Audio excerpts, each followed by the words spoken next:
Alright, man. Torture talk. Torture talk. I learned how to sing, man. Torture talk, man. I learned how to sing over the weekend. You know what I'm saying? Good morning, good morning, good morning, everybody. This is the 8 a.m. show. Torture talk. Yeah, y'all like my voice in the morning, huh? Yeah. Alright, look, man. So today we're going to be talking about, is Drake finished? Is he finished? Is this the end of the road for the boy? I mean, everything's pointing at it. You know what I'm saying? So we gonna get to it, man. Before I get into that, I gotta get my spill. This is Torture Talk. If you like the content, please consider subscribing. If you are not subscribed, let me work for your subscription today. Yeah, I like to sing. Let me work for your subscription today. All the beautiful, single, sexy ladies, put one in the chat. All the fellas, it's like the club over here.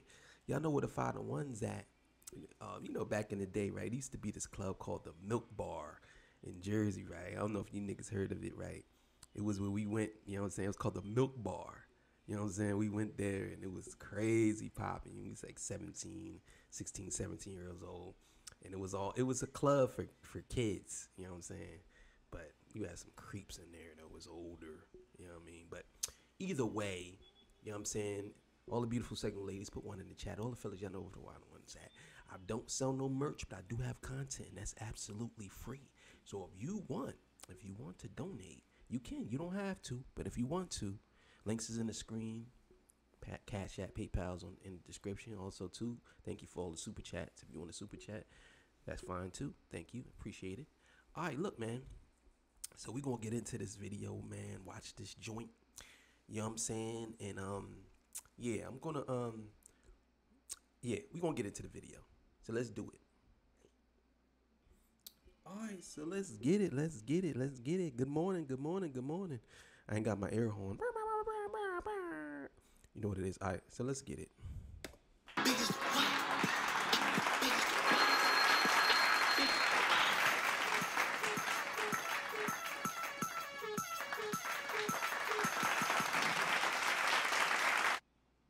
There was a time, not long ago, when a collaboration between the so-called Big Three, J. Cole, Kendrick, and Drake, was seen as the pinnacle of hip-hop, or at least to Drake himself. However, instead of catapulting Drake to new heights, it seemed to have contributed to his downfall. Why? Like that happened.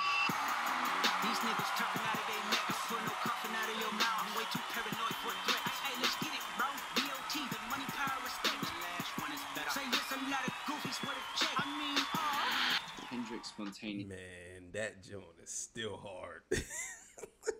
Pause, nigga. That joint is crazy, man. That joint crazy. Kendrick, man. Kendrick went off this year, man. Kendrick changed 2024, man. I promise you I got this video dropping, man, where I talk about how Kendrick Lamar destroyed hip hop, man. You know what I'm saying? Maybe for the greater good, but that's coming. Make sure y'all watch out for that. But yeah, man, let's keep it going. Like that took shots at both Drake and J. Cole, the so-called members of this Big Three, a feature of which is on a record that is purely intentional in its desire to hurt Drake, a record by Future and Metro Boomin, to discredit his image, status, and crown he believes he wears within the hip-hop culture. The pinnacle of this track is Kendrick Lamar's verse. This whole situation left Drake looking even more vulnerable, because not only did J. Cole, his Big Three counterpart, back out of this battle against Kendrick, he also appeared on the sequel to We Don't Trust You on We Still Don't Trust You, on a Nah, I don't know. I understand where he going with that, but I don't understand. I don't believe that J. Cole was taking shots at Drake because he appeared on that album. J. Cole is like a free agent. He's like a hired hitman, I guess we could say. A sensitive hired hitman. You know what I mean? So he basically does what he wants to do. Like, you can't really, how would I say this?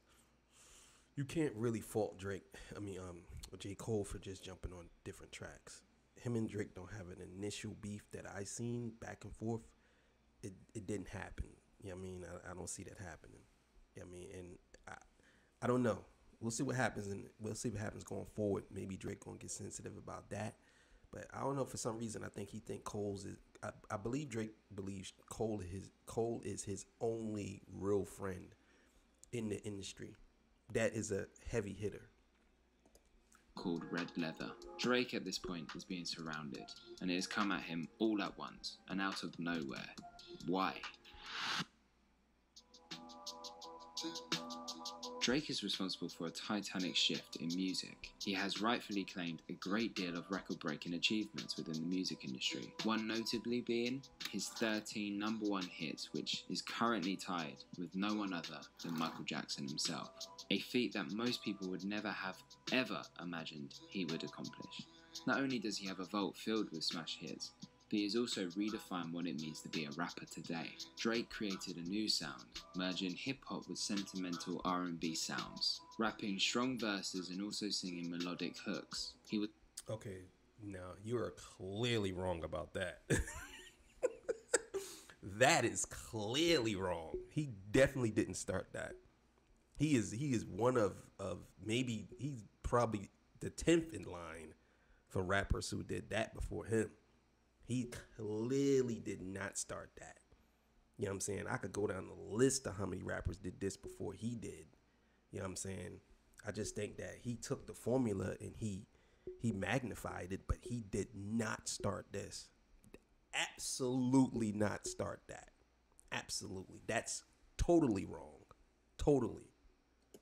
Weaving two worlds into one, offering the listener a seamless blend of both in a single mesmerizing experience. His album, Take Care, was this experience. Drake is the architect behind every rapper finding their voice in melodies and every singer embracing the rhythm of rhyme. As the years pass, he is not the architect. He's not that. You know what I'm saying? I was with you for a second, homie, but that's totally wrong. I don't know if you need to do a little more research on that, but that is 100% wrong. And on top of that, is he really the architect when someone else is doing it for him? When someone else is writing for him, is he really the architect? You know what I'm saying? He's not the architect of that seismic sculpture there. He's not that guy. You know what I'm saying? So, but let's keep it going.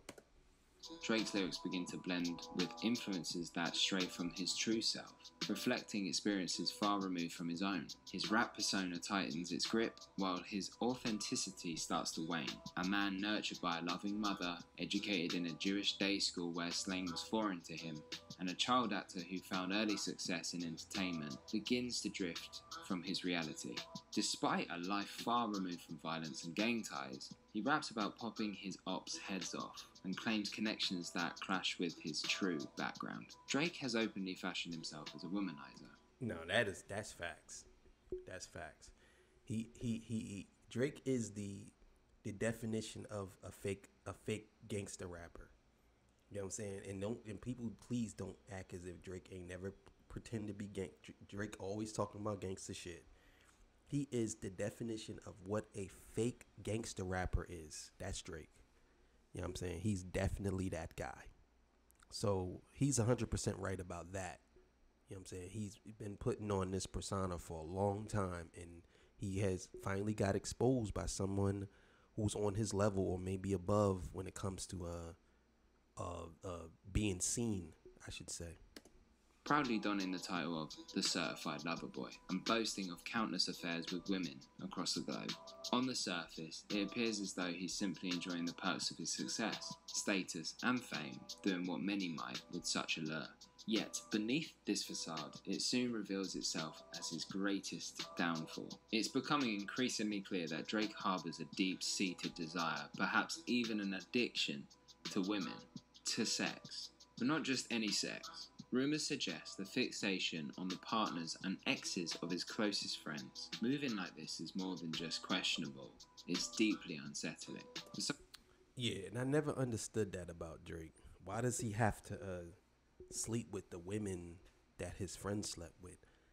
I don't know if this is a thing where it's like he in his head he sees as everything as competition. I don't know, but I do know that's disgusting. I could never do something like that. I'm sorry. I could never do that. I could never be I could never want to sleep with one of my friends' girls. I don't know if you niggas is into shit like that. I'm not into shit like that. I could never do that. I don't even talk to my friends' girls. I don't care if she fucked 20 other guys. I don't care if she's a hoe. I don't care. I don't care about none of that. I could never, ever, ever sleep with one of my friends' girls. It just would never happen. You know what I'm saying? I don't care. I'm not that desperate. There's too many women in the world. You know what I mean? And trust me, I've been with a lot of them. There's too many of them in the world for me to just be wanting to sleep with one. You could find a version that looks exactly like her, but some guys, they get this thrill off of it. I mean, I seen one episode of The Sopranos, and Tony said to, I believe it was the mayor he was arguing with, and it was a chick who Tony was messing with on the side. And the mayor dude, he wanted her so bad. And Tony was married. Even though we know you married, you don't supposed to care or whatever, right? Tony was married, and Tony bust in her house. I believe it was her house or his house. Her house or his house. I can't remember. But he busted in the house, and he started beating him with a belt. And he said, all the women in the world, you got to mess with the one that I'm with, the one that I like. And that's facts. All these women in the world, you just have to mess with the one that I'm messing with. You know what I'm saying? So I just thought that was fascinating. But yeah, I don't get into that. I don't understand why guys do stuff like that. Who has spent most of his life feeling like an outsider, striving relentlessly for acceptance since childhood. This behaviour feels far more complex than just a fling with beautiful women. This seems... Yo! Woo! What was that? You run that back a little bit, nigga. Oh, man. Jesus Christ. Like an outsider, striving relentlessly for acceptance since childhood. This behaviour feels far more complex than just a fling with beautiful women. This seems personal. These actions feel more like his way of asserting dominance, a twisted display to the hip-hop community and anyone who dares to question his place at the greatest of all time table within hip-hop and the music industry at large. A bold response to anyone who dares to question his worth. However, there was one who dared to question everything about Drake and his credibility as an artist, as a rapper, as a man. Drake and Kendrick's relationship had an intriguing beginning. What started as a bond rooted in mutual respect, a partnership, and a shared musical vision has now developed. I don't think that their relationship started as a bond or mutual respect. Maybe mutual respect, but not as a bond. I definitely think that Kendrick has always been in competition mode from when he first started all the way up till now, because he came from that battle rap scene, not the URL battle rap scene, but more in the battle rap, street battle rap scene. And I think he looks at Drake as everything wrong with hip hop. You know what I'm saying? This is why Kendrick takes so long with his music. He crafts it. He takes so long to craft his music because he don't want to be a quantity over quality guy. Drake's a quantity over quality. That's Drake. You know what I'm saying? He's that guy. Kendrick don't want to be that.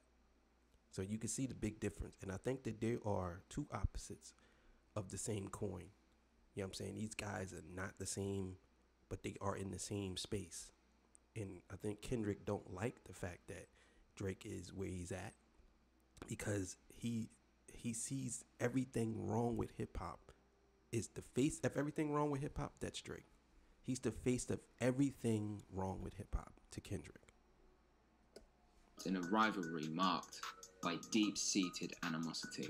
Once kindred spirits, Kendrick, a supporting act on Drake's incredibly successful tour of his Take Care album, they now stand as adversaries, airing out each other's secrets and exposing character flaws that are nothing short of alarming. Drake accuses Kendrick of being an unfaithful and abusive husband to his wife, Whitney, while Kendrick unveils Drake's unsettling and dark fascination with young girls.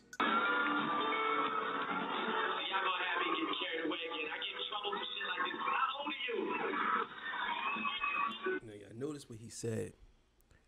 I get in trouble for shit that I do.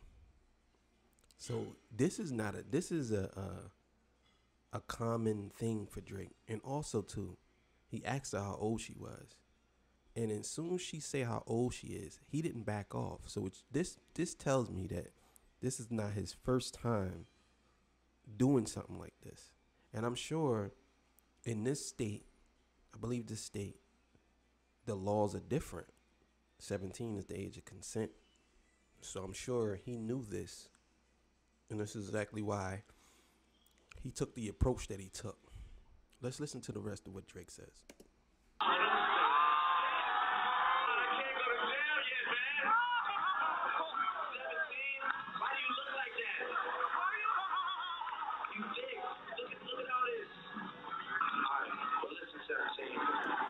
Now you see, this is right here. This video right here, this is the video that is Drake's downfall right here. I don't see how any of y'all can ever support this man in saying that he's not a PDF file. Listen to what he said. Listen to what he said. The man literally said, "You 17? Why you look like that?" You know what I'm saying? Like basically saying like if we was alone, yeah, I would smash. I would smash. You know what I'm saying? I'm just telling you right now, and I would smash. And he's spitting right in y'all face. And a lot of y'all still support it. Y'all still support it.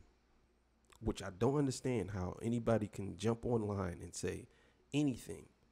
Y'all just obsessed with numbers. And it's so crazy how y'all, because my thing is, if this was any of y'all daughters, y'all would have deleted this man or tried to delete him. But her father was there, and I guess he didn't care either. I don't know. Let's keep it going. I had fun. I don't know if I should feel guilty or not, but I had fun. I like the way your breast feel against my chest. I don't know if I should feel guilty or not, but I had fun. I like the way your breasts feel against my chest. I don't know if I should feel guilty or not, but I had fun, and I like the way your breast feels against my chest. That's what he said on camera to a 17-year-old. He literally said that.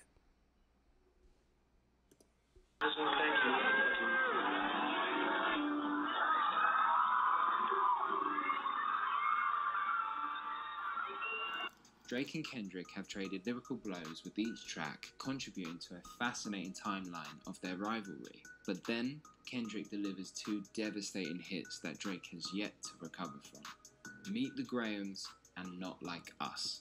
Meet the Grahams is a haunting, melancholic track wrapped in an uneasy beat that perfectly complements its disturbing narrative. Here, Kendrick ruthlessly dismantles Drake's character and personal life. He accuses Drake of fathering more children than he acknowledges, harboring a dangerous addiction to pills, and exhibiting behavior towards women that mirrors the notorious actions of Harvey Weinstein. Now, I told one of my friends, I said, he said to me, he said, "What do you think's going to happen in this battle between Kendrick and Drake?" And I said, he said, "Well, what can he say to Drake?" And I said, "This is the thing that you got to understand about Kendrick. Kendrick is an emotionally driven MC. He's going to bring up things that most people see it, but they don't notice it. And he's going to point out things that most people don't really recognize in Drake, even though they're looking at it right away.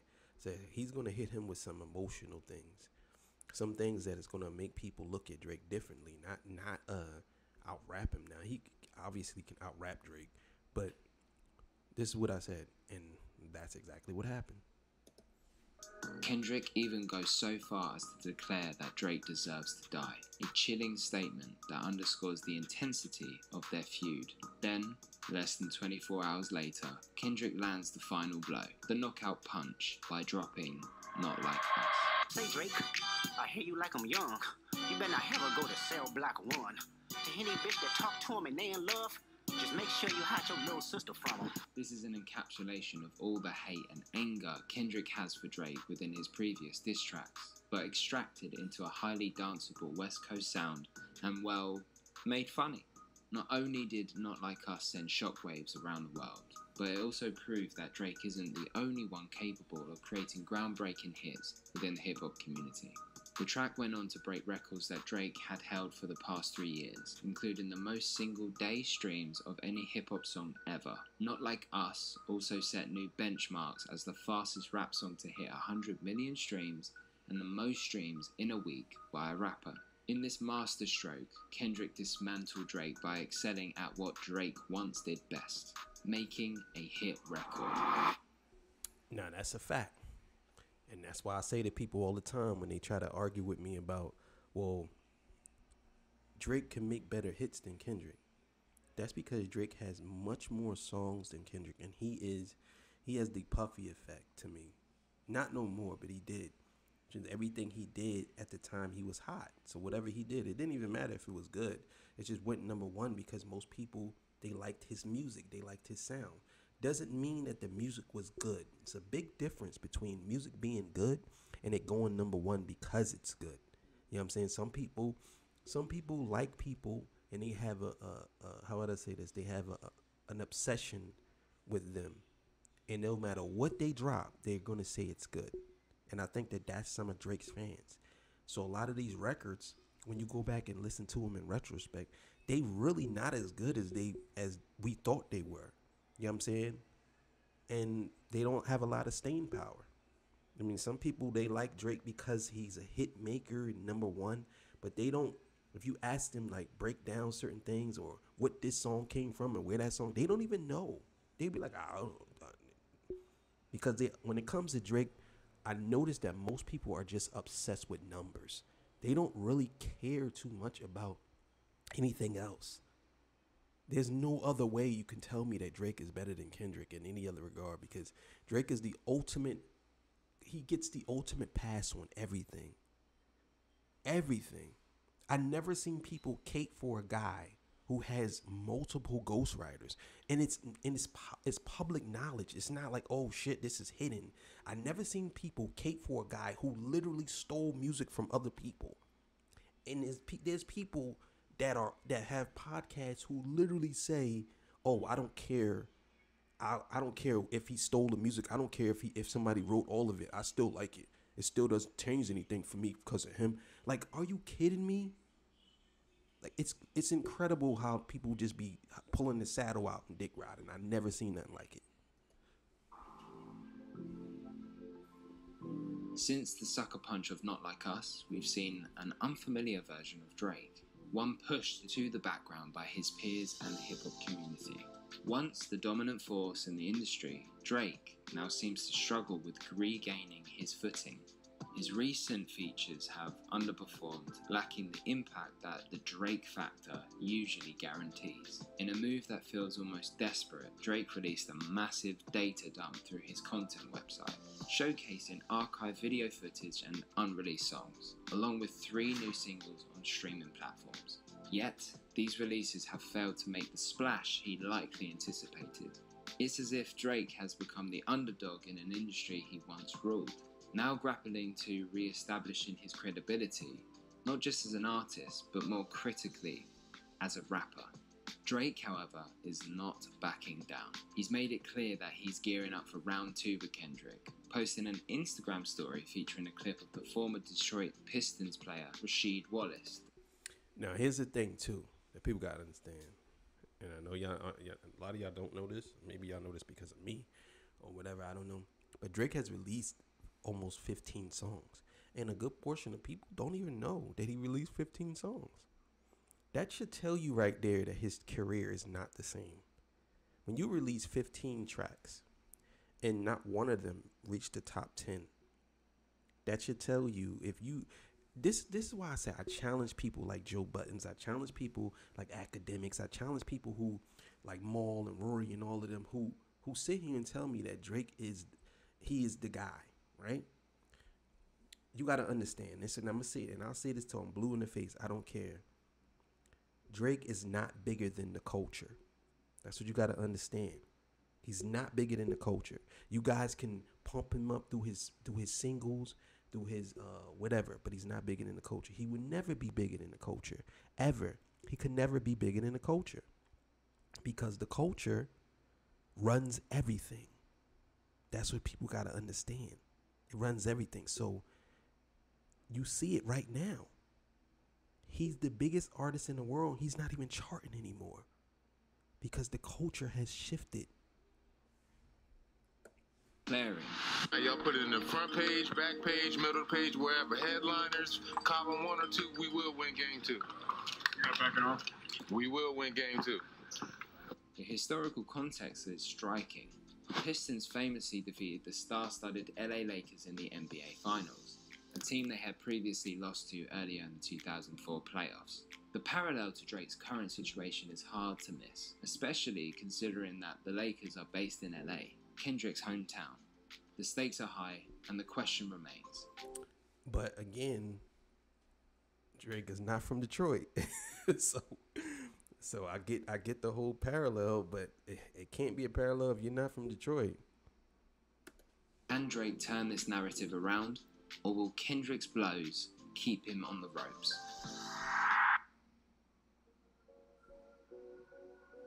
While this entire spectacle has captivated everyone immersed in the hip-hop community, offering a throwback to the raw, competitive essence of the genre, albeit in a more sophisticated form, I believe Drake is making a grave mistake. Kendrick's lyrics in Not Like Us made it clear that he's got more ammunition ready. If I were Drake, I'd take a cue from Kendrick himself. Sometimes the best move is to step back, disappear for a while, and let anticipation build.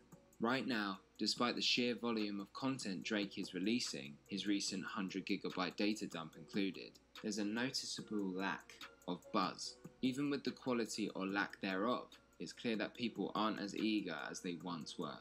Drake needs to create that hunger again. Let people miss the sound that has shaped so many lives and influenced countless artists. By retreating and returning when the time is right, Drake can remind the world why he once held the crown. Yeah, man. I'm gonna tag that. Make sure y'all go check that video out. Yeah, man. That's what people gotta understand. And I don't, and I'm not knocking Joe Buttons. I'm not knocking the rest of them guys. But I do believe that they be caping for Drake a lot. You know what I'm saying? And I think that because where Drake stood at in the hip hop community, to me, I don't think that he is in the top 10 anymore of hip hop artists. I believe he's in the top 10 of artists, maybe top 20 artists, but top 10 hip hop artists, I don't think so. There's too many flaws working against him. And I see Funkmaster Flex had a change of heart. All these guys have a change of heart because I don't know if Drake is paying them or because they have beef with somebody else that has beef with Drake, so they want to do that. You know what I'm saying? But me personally, I just don't see. And he has too many different things working against him for me to put him on this high pedestal like everybody else does. I mean, don't get me wrong.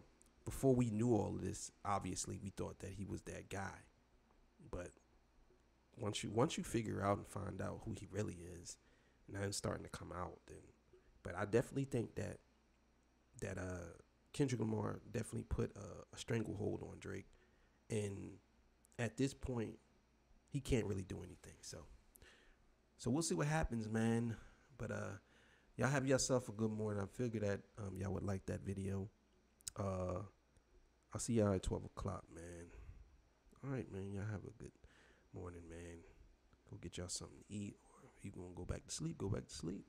You know what I'm saying? I'm glad you up with me, man. I know all that good stuff, man. I had some crimpets the other day. You know what crimpets are? You know what I mean? That's thin pancake. It was at Crumpets. It's thin pancakes with jelly, fried. Yeah, that shit was good. I ain't gonna lie. You know what I mean? But, all right, man. See y'all. Peace. Bye.